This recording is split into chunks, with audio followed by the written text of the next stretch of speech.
Half of African Americans in the state of California, roughly half of Latino families, have no access to a checking account or an ATM. Things we take for granted. They don't have a checking account. What's wrong with that? And well, because they don't have the resources to sock those things away. Why do we have them? A lot of different reasons, but roughly half those families don't. I mean, a lot of communities have. A lot of whites have these problems. Oh, so that's not just black and Hispanic. No, but why did you bring up black and Hispanic? Because the magnitude is ominous. But why so many of them? It just happens to be the magnitude. That's the way God planned it? This is a very telling and dangerous time in a lot of ways. It's very challenging, and it exposes a lot of things. And one of the things it exposes, I don't particularly like the way things are run here.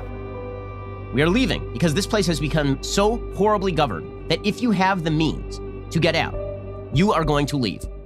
We are but the tip of the spear. We are not the only one. Another blow to the Bay Area. Companies leaving town for much cheaper taxes and a cheaper cost of living. This time it's Oracle. Hewlett-Packard, the latest tech company to leave Silicon Valley. Now underway in Beverly Hills.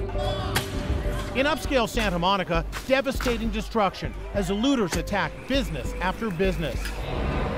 Hey guys, you see this? Governor Gavin Newsom to deploy the National Guard. And just minutes ago, we heard that the governor has declared a state of emergency for Los Angeles. I would hope that the president and the vice president would wear a mask. They don't wear a mask, why not? Other people should, so they should set an example. The most powerful woman in America can be seen with wet hair inside a salon in San Francisco. Problem is, under California COVID-19 regulations, clients cannot be serviced indoors. You're 80. Why haven't you brought young people into the leadership? Because we have. You perhaps don't know. How Nancy Pelosi own that house? Where's she getting all that cash? Yeah, what's her net worth now? A couple $100 million. Really? How does she get $100 million? How do you go from $0 to $100 million as you're in Congress? Well, you're a criminal. That's that's what Truman said. Yeah. There's the only kind of people who get rich while in government are criminals. That's what Truman said. I don't believe that the people of California need to be told through law enforcement that it's appropriate just to home isolate, protect themselves, go about the essential patterns of life, but do so by socially distancing themselves from others, and do so using your common sense. While Governor Gavin Newsom is catching some heat for attending a birthday party at this famed Napa Valley restaurant, a type of gathering his own administration has warned against. If a team has been winning for too long, they do tend to get a little complacent, a little entitled, and then they don't win the championship anymore. So California's been winning for a long time. And I think they're taking it for granted a little bit. History doesn't repeat itself, but it often rhymes. Are we reliving a part of history? Can our ancestors from ancient Rome help us notice the patterns?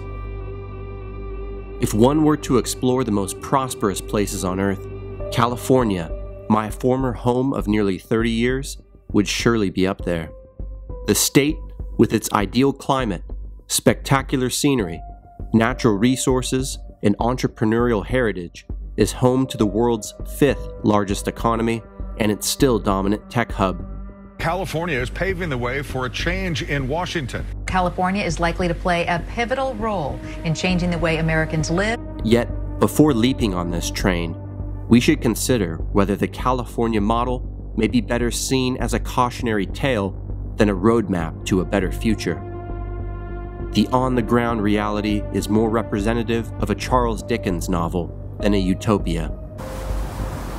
It smells of urine everywhere. A SoCal shocker. Los Angeles once again takes top honors for the most gridlocked city in the world. California's top marginal income tax rate is now 13.3%, which is already one of the highest in the nation.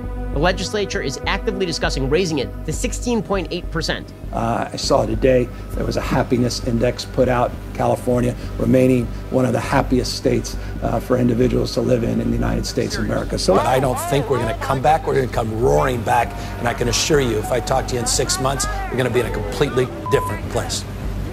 Again, I ask you, are we reliving history?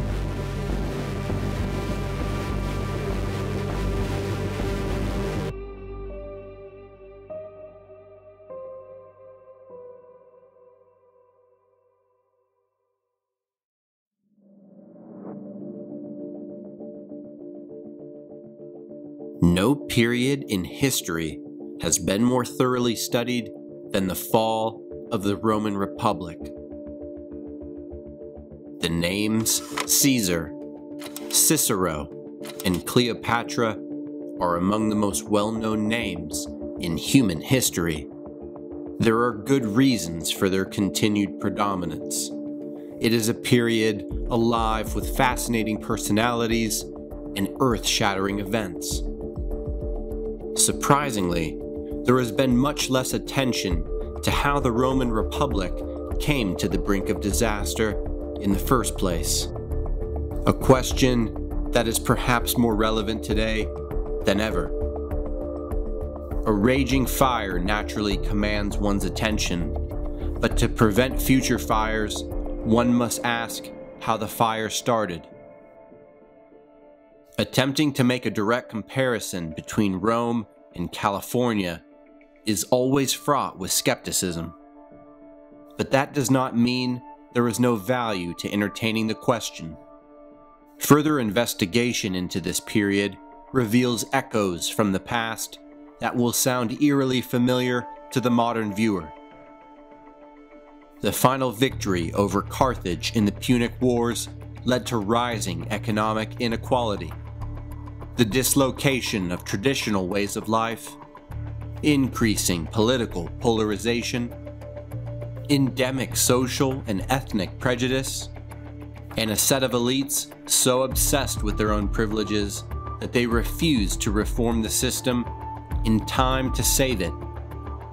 These echoes could be mere coincidence, of course, but the great Greek biographer Plutarch certainly believed it possible that, if history is to have any active meaning, there must be a place for identifying those interwoven elements, studying the recurring agencies, and learning from those who came before us.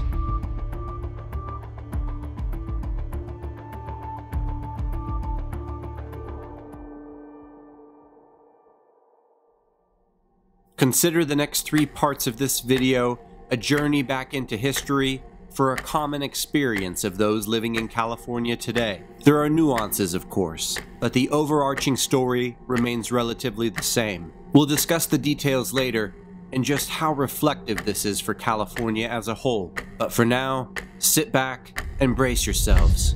This is the Spoils of Victory.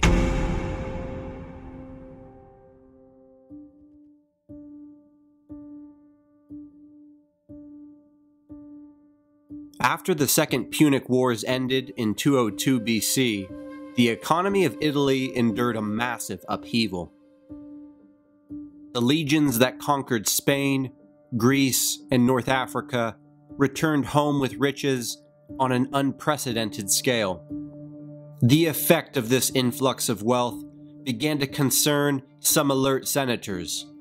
Cato the Elder warned his colleagues, "We have crossed into Greece and Asia, places filled with all the allurements of vice, and we are handling the treasures of kings. I fear that these things will capture us rather than we them." But this story of fabulous riches leading to moral decay only affected the small groups of noble families who controlled the spoils of war. For the majority of Roman citizens, the conquest of the Mediterranean meant hardship, not prosperity. In the early days of the Republic, service in the legions did not interfere with the citizen's ability to maintain his own property. Wars were always fought close to home and in rhythm with the agricultural seasons. But when the Punic Wars spread across the Mediterranean, citizens were fighting in campaigns that dragged on for years, 1,000 miles from home. Thanks to these endless wars, lower-class families were burdened with military service and poverty, and their property would fall into a state of neglect. Upon returning home, a discharged soldier was likely to find the time, effort, and resources required to restore his land to its former productivity beyond his means. Wealthy noble families accelerated the sharpening divide between rich and poor. As they looked to invest their newly acquired riches, they found thousands of desolate plots of land just waiting to be scooped up. As these newly acquired small plots combined into larger estates, the Roman agricultural landscape began to transform from small independent farms to large commercial operations dominated by a few families. As the historian Diodorus observed, thus a few men became extremely rich, while the rest of the population of Italy grew weak under the oppressive weight of poverty, taxes, and military service.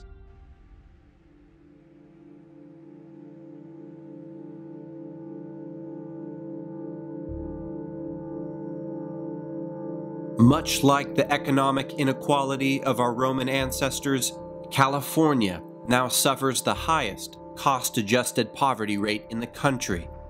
It also has one of the nation's highest ratios, which measures the inequality of wealth distribution from the richest to poorest residents, and the disparity is growing. The buckets that we use are urinate, bowel movement. There's nowhere around here to use the bathroom. And that's hard on a person. California's level of inequality is greater than that of neighboring Mexico, and closer to Central American countries like Guatemala and Honduras. It is true that California's GDP per capita is far higher than these Central American countries, but the state has slowly morphed into a low-wage economy. Over the past decade, 80% of the state's jobs have paid under the median wage.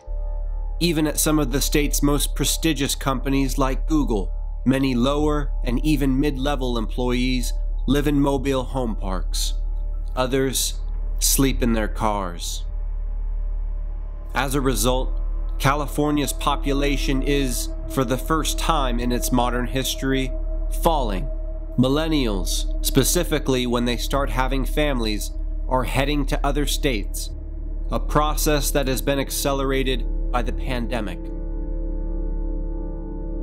Californian officials tried to cover up these shortcomings by pointing to the huge capital gains tax receipts they receive from large tech companies, and those derived from initial public offerings. Together, these have created an enormous tax windfall that allows the state to enjoy an annual surplus even in hard times. That's partly why, when Governor Newsom recently defended his economic track record, he predictably pointed to the new round of IPOs to assure us that the state's growing billionaire class is doing, quote, pretty damn well. Yet, Newsom currently faces a recall campaign, for in spite of his optimism, the governor's inconsistent rhetoric has angered large numbers of the state's population. And new details are emerging that appear to indicate California Governor Gavin Newsom's new $3.7 million mansion was gifted to him under highly questionable circumstances. Attorneys and legal experts say being gifted such a property through an LLC is a huge warning sign for tax and regulatory agencies and likely indicates either tax fraud, money laundering, or a payoff or bribe. Do you not see any sort of conflict with her nonprofit accepting donations from companies that are lobbying your administration? Absolutely none whatsoever. There's no correlation, period, full stop. Not only has his policy exposed his cluelessness, but also the political class's view to the needs of non-elite business and ordinary citizens of the state. New data released by the SBA and analyzed by ABC 7 News indicates plump jack businesses, including wineries, bars, and restaurants, 8 of which are partially owned by Governor Newsom, received nearly $3 million in PPP loans. Villa Encinal Partners LP. State records indicate the name is traced back to the Plump Jack Winery in Napa. ABC 7's analysis found the average small business loan for California companies retaining 14 employees was roughly $128,000. Yet the Plump Jack entity, Villa Encinal Partners LP, that according to SBA data also retained 14 employees, received more than 7 times that amount. But what exactly happened to the middle class? Stick with me now, because we'll find out how these changes unfolded. I think in Silicon Valley, where you have so much capital and so much power, you really want to have not necessarily a court jester, but someone who can challenge deeply held beliefs. That is very increasingly difficult to do in the Bay Area.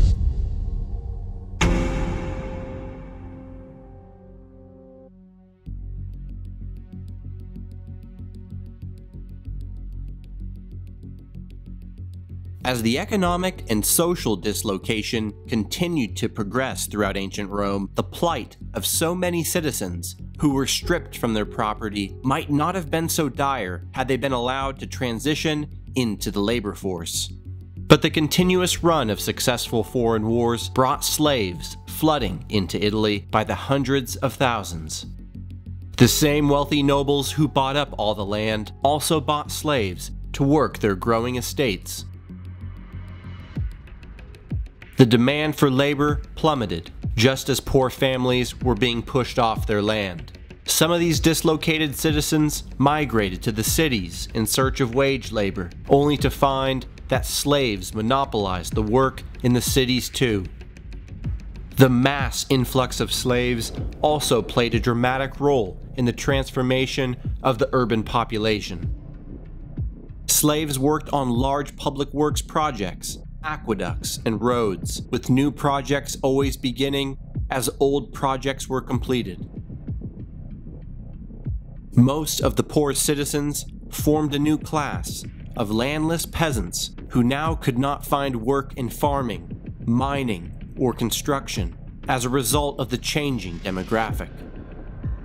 California faces a similar trend with a rising tide of undocumented immigrants.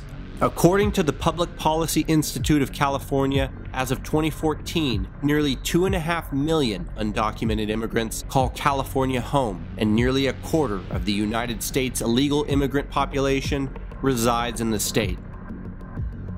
California's government has proclaimed itself to be a sanctuary for all kinds of refugees and migrants, and has already provided driver's licenses to some 1 million undocumented immigrants, as well as granting free health care to illegal residents. And although a majority of Californians back a path to legal status for undocumented immigrants, according to a statewide survey in 2016, it is no secret that these decisions have destroyed California's blue-collar middle class. Illegal and cheap labor from undocumented immigrants coming from Mexico and Central America has become the main catalyst for this. And regardless of your status, documented or undocumented, there are people in need. And this is a state that steps up always to support those in need, regardless of status. And we're treating people that just walked in better. You look at what they're doing in California, how they're treating people. They don't treat their people as well as they treat illegal immigrants. So at what point does it stop? It's crazy what they're doing. It's crazy, and it's mean, and it's very unfair to our citizens. In California and other states, their systems are totally out of control, costing taxpayers vast and unaffordable amounts of money. The state of California passed an outrageous law declaring their whole state to be a sanctuary for criminal, illegal immigrants. A very terrible sanctuary with catastrophic results. I want people to come into our country in the largest numbers ever, but they have to come in legally. Kamala Harris, who had something to say to immigrants. My message to them is that you are not alone, and we stand with you, and there are those of us who will fight for you and your rights every day. We have always presented ourselves as being a nation of strength with strong arms, that when people are fleeing harm, we will embrace them. But what does this president do?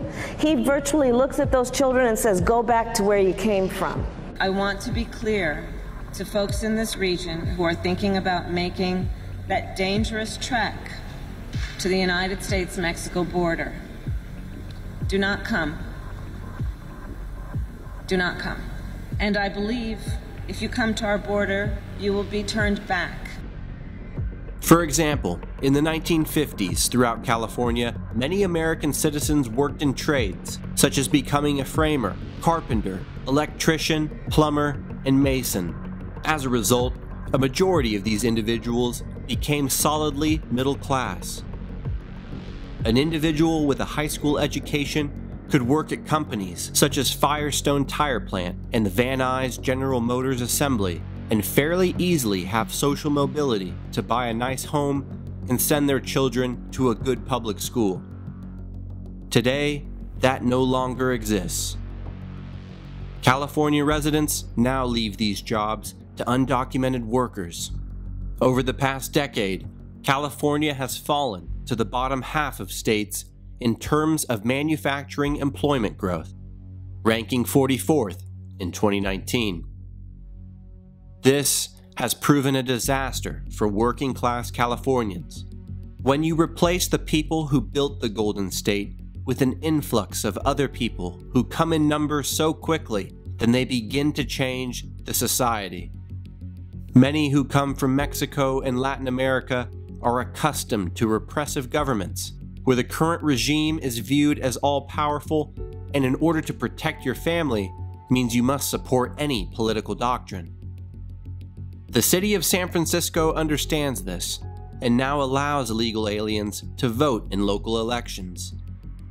In addition, the rise in housing prices, together with soaring rents, has made the California dream all but unattainable for the middle class, whose home ownership rates have dropped far below the national average. The salary needed to purchase a mid-price house in the state has soared to $120,000, the highest on the continent, by $30,000, and almost twice what is required to buy a home in Texas, Florida, or Arizona.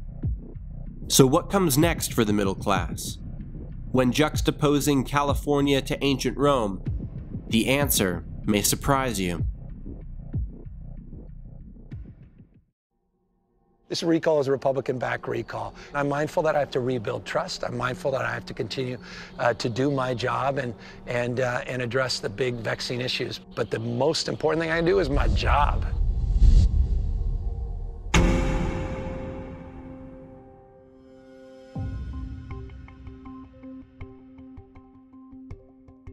As cheaper slave labor replaced Roman citizens, idle, unemployed people began filling the capital. Starting in 123 BC, the immensely powerful Roman politicians began appeasing citizens with welfare and a free monthly handout of grain. The Roman poet Juvenal described how emperors controlled the masses by keeping them ignorant and obsessed with self-indulgence. Through this method, Roman citizens would become distracted and would not throw politicians out of office. As they filled the capital, the government also provided free entertainment at the Colosseum to provide short-term satisfaction while intentionally ignoring the long-term needs and best interests of the people.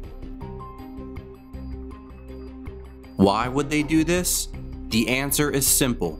It is cheap, easy, results in applause, and works long enough for those currently in power to not have to deal with more difficult long-term solutions. History shows that as the Roman Empire grew softer, the enemies on her borders grew bolder. Rome eventually collapsed as much from the weight of its own indolence as from the might of her enemies. The use of propaganda for diversion to an altered state of reality that is defined by politicians and the political parties is not new. For many working-class Californians, the state economy that produces few higher-wage jobs means the choice for many is between jobs that barely support a family and no job at all. With the influx of illegal and cheap labor, many resort to the latter. Rather than seek to expand middle-class opportunity and restore the attractiveness of the state to a broad array of industries, Governor Newsom insists that the state always comes back. I'm very long and confident in terms of California's fate and future. Organizers to recall Governor Newsom have turned in more than 2.1 million signatures, exceeding the 1.4 million required to trigger a recall election. As the pressure intensifies, Newsom has also begun to mirror the political strategies used throughout ancient Rome to divert attention from failed policies and to keep Californians docile. Today we're announcing a $75.7 billion budget surplus. That tax rebate will impact just shy of 80% of all tax filers will get a direct stimulus check, will get a direct relief payment. However, millions of Californians who signed the recall petition have caught on to these diversions and understand that the governor is only motivated by his own political survival. Gavin and I go back to being elected at the same time, and I've seen firsthand what a leader he is and how he really does put his heart into his work on behalf of the people of California. And President Joe Biden and I support him 100%. What California needs today is not some imagined return to the past, but instead a policy agenda that serves the basic interests of state residents by expanding opportunity across both classes and geographies. Those of us concerned about a better future for the next generation may be discouraged, but it is hard to accept that with all our great resources and culture of innovation, a way cannot be found to restore the state's once proud reputation as an incubator of aspirations and fulfiller of dreams. So, what can we do about it?